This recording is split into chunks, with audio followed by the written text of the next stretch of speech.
Yeah, yeah. And this is Steve J. Brian.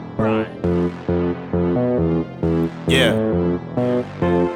Mwen a tout patnem yo n'a bien fel do.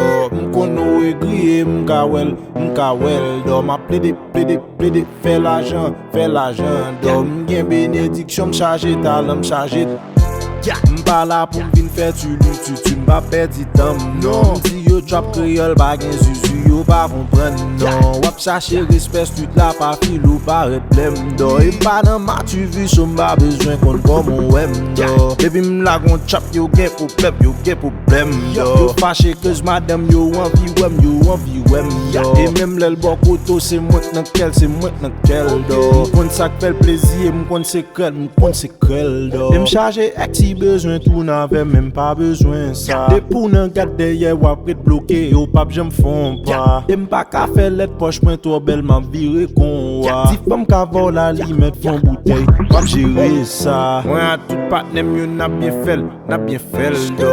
M'kono e griye m'ka wel do. M'a plede fè l'argent do. M'gen bénédiction m'charge talent do. Mwe fel do, mwe fel nan figure do. Mwe fel do, mwe fel nan figure do. Bon Dieu gen tan beni m'konnen pa ganyen pou m'pevi. Sak bezwen pale mal yo pa ka wèm tout vite mwen tente. 1 + 7 = 8, et m'kon tout moun ki zanmi m'di. M'a plede fè l'argent.